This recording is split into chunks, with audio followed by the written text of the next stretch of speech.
కొంచెం చచ్చిపోండి మావయ్య గారు. చచ్చిపోనా? ఇప్పుడే చచ్చిపోండి. చచ్చిపోనన్నా. మీకు తెలియకుండానే మీ ప్రాణం పోయేలా చేస్తామండి.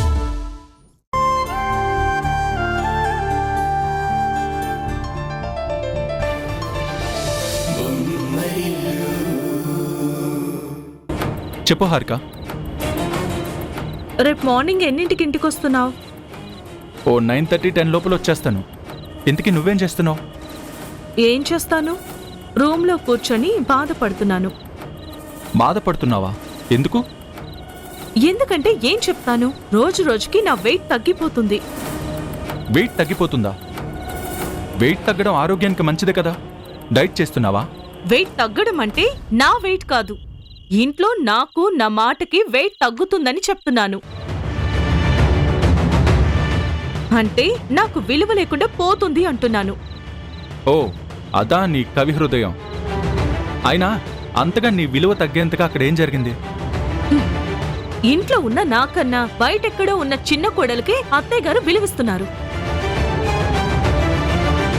ప్రతిదీ ఆ ఉషాకే చెప్తున్నారు తప్ప నాకేమీ చెప్పడం లేదు. ఇంట్లో నేనొక మనిషిని ఉన్నాను అని కూడా మర్చిపోయి వాళ్ళ పాటికి వాళ్ళు బయటికి వెళ్ళిపోతున్నారు. వాళ్ళెక్కడికి వెళ్లారో తెలుసుకోవడం కోసం కాల్ చేస్తే కనీసం నా కాల్ కూడా ఆన్సర్ చేయడం లేదు. ఏదో బిజీగా ఉండి నీ ఫోన్ ఆన్సర్ చేసుండర్లే. వాళ్ళింటికి తిరిగొచ్చాకైనా ఎక్కడికెళ్లారో తెలిసుంటుంది కదా. వాళ్ళు ఎటువంటి పరిస్థితుల్లో నీ ఫోన్ లిఫ్ట్ చేయట్లేదో కూడా నీకు తెలిసే ఉంటుంది కదా. తెలిసింది తరుణ్, కానీ వాళ్ళు అటువంటి పరిస్థితుల్లో ఉన్న విషయం నేను ఫోన్ చేసినప్పుడు నాకు చెప్పాలి కదా. ఫోన్ చేసిన నాకు చెప్పకుండా ఎక్కడో ఉన్న ఉషాకి ఫోన్ చేసి చెప్పారు. అది ఉషకి చెప్పాల్సిన ఇంపార్టెంట్ విషయం అయి ఉంటుంది, అందుకే ఉషకి చెప్పుంటారు. అంటే ఆ ఉష ఒక్కతే కోడలా, నేను కోడల్ని కాదా?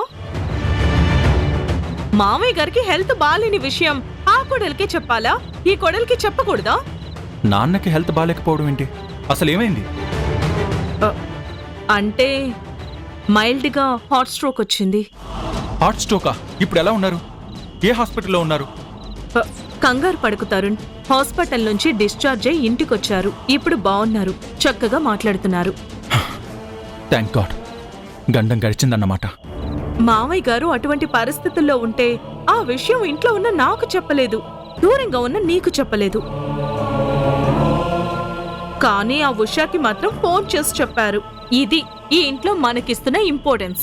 హారిక, అర్థం లేనట్టు మాట్లాడుకు. మా అమ్మ నాన్నలకి కొడుకులందరూ సమానమే, కోడలందరూ సమానమే. అందరినీ సమానంగా చూస్తారు. ఒకరికి ఎక్కువ ఇంపార్టెన్స్ ఇచ్చి ఒకరికి తక్కువ ఇంపార్టెన్స్ ఇవ్వడం అనేది వాళ్ళకి అలవాట్లేదు. ప్రతిదీ భూతత్వంలో నుంచి చూసి నెగిటివ్గా ఆలోచించి నీ మనసు పాడు చేసుకుని నా మనసు పాడు చేయాలని చూడకు. రేపొచ్చాక మాట్లాడతాను. ఉంటాను.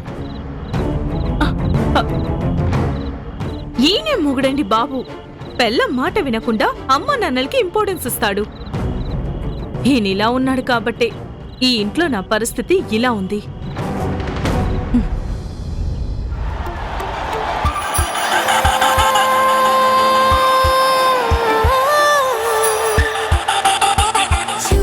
చూసా చూసా ఒక హృదయాన్ని కలిసా కలిసా కలిసా ఆ హృదయాన్ని అడుగులు వేసా హృదయముతో అందించానా హృదయముకే. చూసా ఒక హృదయాన్ని కలిసా కలిసా కలిసా ఆ హృదయాన్ని అడుగులు వేసా హృదయంతో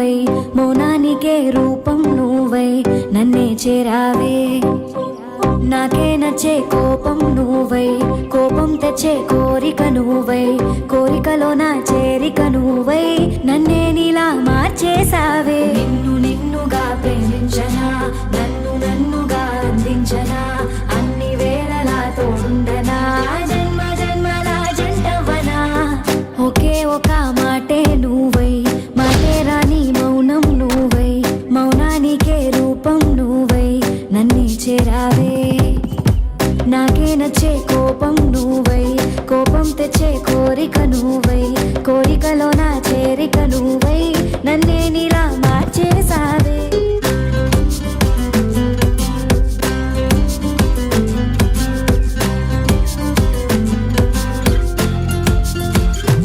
ఓ కౌగిలింత సగభాగాన్ని నీకే ఇవ్వనా కనుల మధ్య కరగని దూరం చూపై కల్పనా నీలా నవ్వే నీలాకాశం నీకే సొంతం చేసేనా నాకే నచ్చే లోకం మొత్తం నీతో నేనే నింపేనా నాలో ఉన్న ప్రేమంతా నీకివ్వనా ఒకే ఒక మాటే నువ్వై మాటే రాని మౌనం నువ్వై మౌనానికే రూపం నువ్వై నన్నే చేరావే నాకే నచ్చే కోపం నువ్వై కోపం తెచ్చే కోరిక నువ్వై కోరికలో నా చేరిక నువ్వై నన్నే నీలా మార్చేసావే నిన్ను నిన్నుగా ప్రేమించనా నన్ను నన్నుగా అందించనా అన్ని వేళలా తోడుండనా జన్మ జన్మల జంటవనా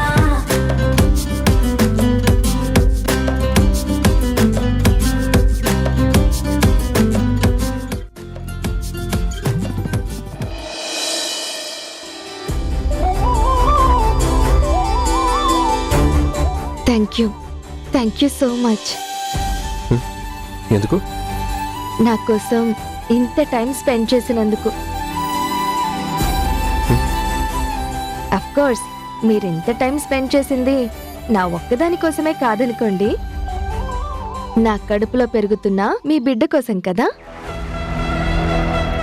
అంటే మీకు నా మీద ప్రేమ లేదని కాదు మీ కళ్ళల్లో ఆ ప్రేమ కనబడుతుందనుకోండి